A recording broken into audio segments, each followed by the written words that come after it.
On a besoin de sous justement pour lever des fonds en matière d'agriculture. On va parler avec Claudie Lambion. On lance le générique.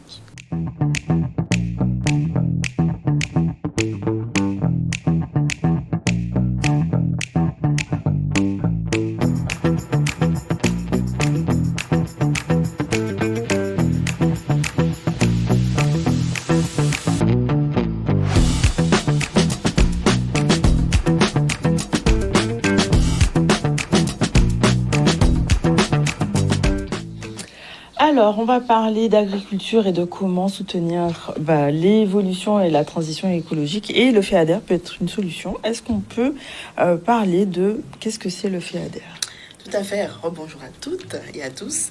Aujourd'hui, oui, effectivement, je rebondis stupéfaite des vidéos que tu as présentées, Magali. Et en effet, c'est peut-être l'esprit critique, justement, qui va nous laisser éveiller, questionner, en tout cas, tout ce que l'on reçoit. Petite transition. Et justement, mais comment on questionne le financement de ces projets et comment aussi, l'IA peut aussi être un outil, un support pour la formation, pour le développement, pour l'accompagnement aussi des savoirs. Donc, de façon intelligente. Ce sont les deux faces d'une même médaille. Donc, comment exploiter au service de l'humain.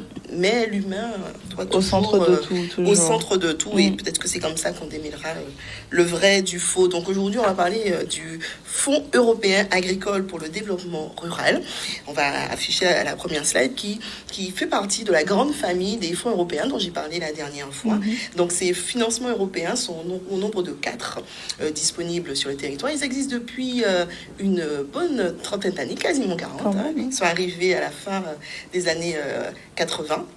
Début des années 90, et ils vont financer donc la croissance de manière générique, la formation, l'écologie, la transition écologique, l'agroécologie, c'est singulièrement avec le FEADER, et la recherche-développement, et la pêche et l'aquaculture, des fonds financement qu'on verra ultérieurement. Donc ce financement de l'agriculture représente, sur la prochaine slide, environ 110 millions d'euros disponibles sur la programmation 2023 et 2027, et il permet du coup, comme tu le disais tout à l'heure, de soutenir une agriculture durable, la transition agroécologique, mais pas que, la transition aussi énergétique. L'objectif étant de valoriser le développement et la diversification économique des territoires ruraux. D'accord, donc s'il ne s'agit pas d'aide ponctuelle, mais vraiment une vraie politique tout à fait. À long terme. Ce financement, donc ce FEADER fait partie de la politique agricole commune de la Commission européenne et a pour objectif, singulièrement sur nos territoires des RUP, des régions ultra-périphériques d'Europe, de pouvoir accompagner justement ces agriculteurs, les collectivités au sein de leurs territoires ruraux, et comment on peut porter et soutenir des projets autour de ce qu'on appelle les services de base, des circuits courts, les infrastructures aussi en vue d'accompagner cette transition agricole. Et il peut y avoir donc différents types de projets mobilisables, puisque l'objectif, évidemment, c'est de soutenir des projets innovants et la diversification économique au travers du développement agricole. Mais en Guadeloupe, on est singulièrement et particulièrement donc concerné. Ça va soutenir vraiment le développement agricole. Le développement rural, et toute la stratégie, en fait, alors, on appelle de nos voeux, notamment la souveraineté alimentaire. Donc, comment on accompagne et on permet aussi aux jeunes agriculteurs de se réimplanter. Donc, ce sont des aides aussi qui permettent d'accompagner l'installation des jeunes agriculteurs, mais aussi l'accompagnement, la diversification du développement des agrotransformateurs, de l'agro-industrie, et aussi d'accompagner les collectivités territoriales au travers, on va le voir tout à l'heure, de fonds comme le fonds Leader. D'accord, donc ça veut dire qu'il y a des priorités qui sont établies et en fonction, ils peuvent rentrer dans telle ou telle priorité du... Tout à fait, donc le financement, le FEADER comprend en fait 4 grands axes prioritaires qui sont, alors je les cite, moderniser et renforcer la compétitivité agricole.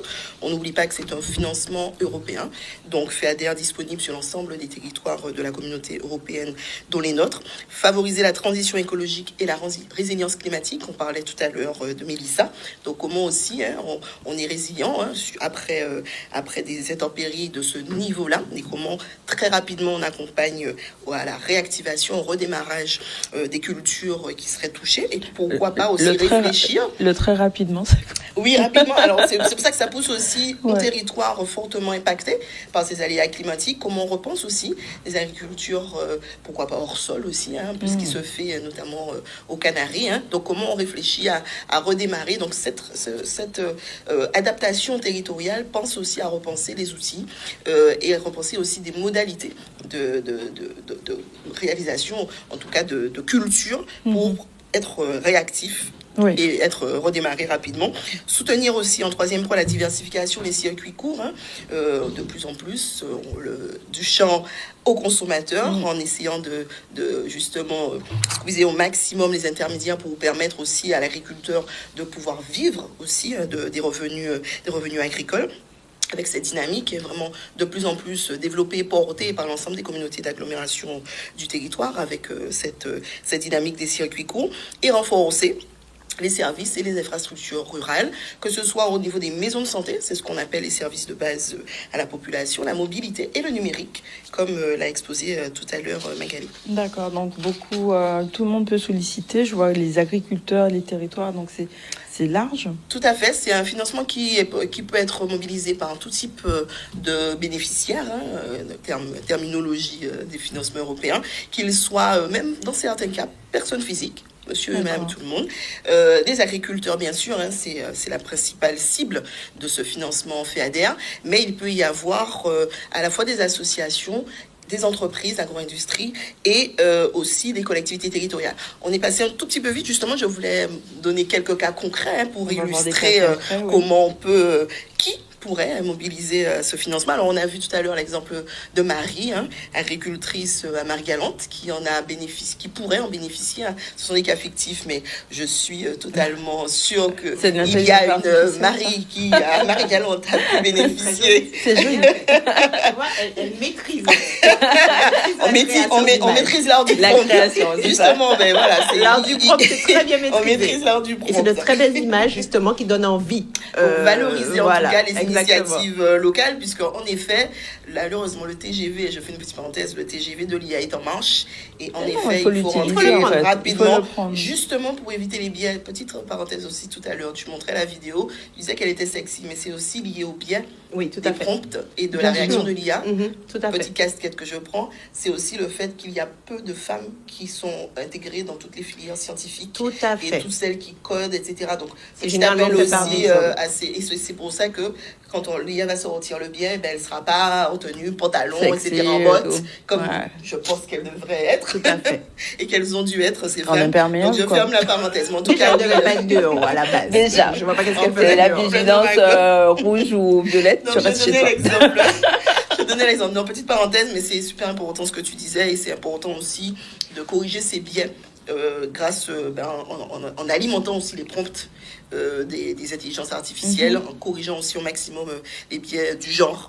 Donc Marie est agricultrice, donc qui pourrait en bénéficier pour un système d'irrigation autonome pour moderniser sa production maraîchère. Deuxième exemple de José, qui est agrotransformateur à Capesterre-Belle-Eau, qui pourrait mobiliser le FEADER pour créer une mine de jus bio, à partir de fruits locaux. Voilà, ce sont des exemples très très concrets qui peuvent mobiliser le FEADER. Et enfin, à Anse-Bertrand, par exemple, on pourra avoir une association qui pourrait lancer un projet d'agroforesterie participative, soutenu là encore par le FEADER et pourquoi même pas par le leader, on va y arriver tout de suite, pour restaurer les sols et puis éduquer, sensibiliser des jeunes enfants, des écoles à l'importance justement de cet équilibre et de tendre vers le moins d'intrants possible dans le respect de la biodiversité de leur territoire. Donc, c'est des projets qui peuvent être très concrets et ancrés vraiment dans le... Tout à fait, c'est vraiment l'objectif du FEADER, c'est vraiment un fonds à impact territorial, tellement territorialisé qu'il se décline au travers de ce qu'on appelle un groupement d'action local, GAL, qui existe maintenant depuis plus d'une vingtaine d'années sur la Guadeloupe, et c'est ce qu'on appelle donc les GAL leaders, qui sont en fait, on va dire, une petite filiale, une petite fille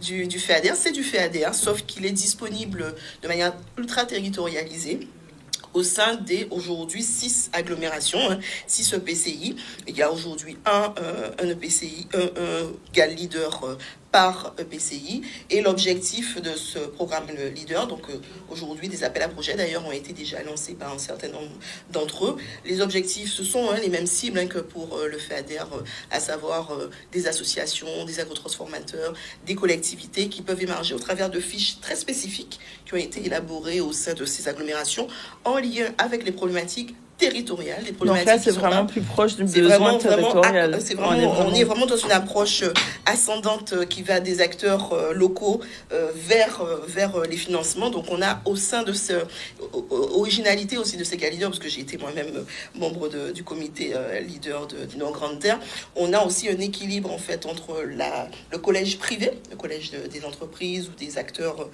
privés et des élus. C'est ce collège, cet équilibre 50-50 des collèges qui va analyser les dossiers et qui va octroyer des aides vraiment en lien, en résonance vraiment avec le terrain. Donc j'imagine qu'il y a vraiment des clés essentielles pour avoir son dossier qui soit ça reste du financement européen. Voilà, je ne cesserai de le dire au fur et à mesure des différents chroniques. Alors, orthodoxie, c'est mon fameux terme. Je le répète parce que c'est comme un mantra. Ça doit devenir comme un mantra pour vous, chers bénéficiaires, futurs bénéficiaires ou actuels bénéficiaires des financements européens.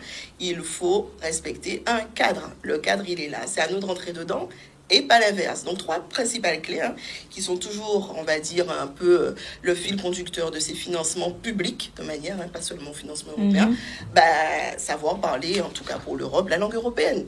Donc, identifier quelles sont-elles, ces priorités, transition écologique, agroécologie, intégrer aussi le numérique et la gestion du numérique même dans le pilotage de projets agricoles.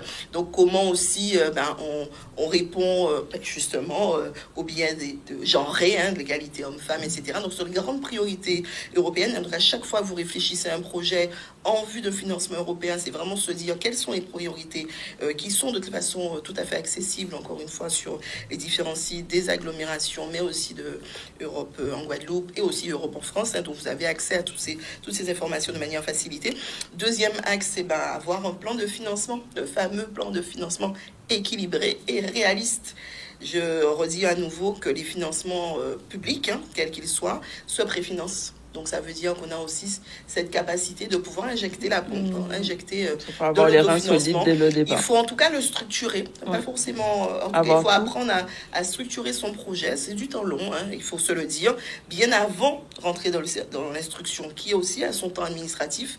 Mais il faut prendre le temps aussi de pouvoir créer son propre projet pour permettre de pouvoir me lever ces financements en toute sérénité. Donc, gardez en tête cette idée du préfinancement et bien sûr, documenter la piste d'audit. Gardez tous ces documents pour s'assurer que post-financement, une fois que c'est archivé, on ne vient pas faire « Excusez-moi, madame, est-ce que vous avez bien utilisé les financements ?» Non, c'est pas bon, remboursez. Voilà.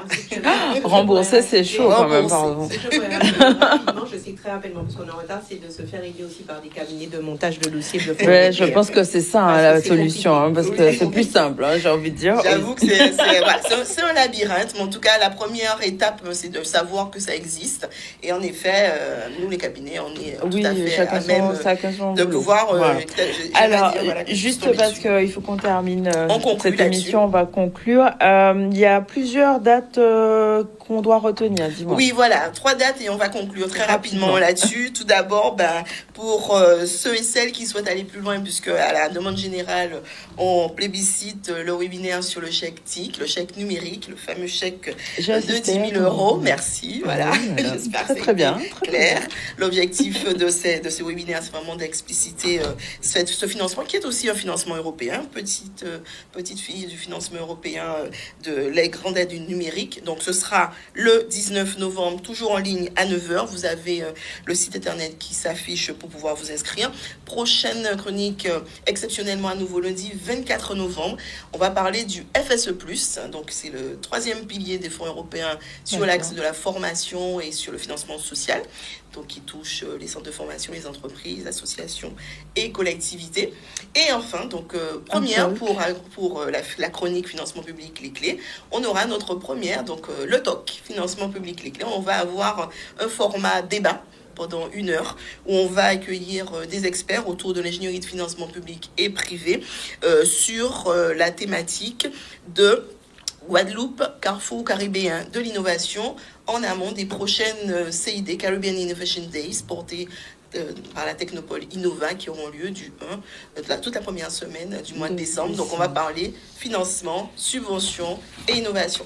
Et on rappelle que par simplicité, on peut aller vers toi, un cabinet. Tout à fait.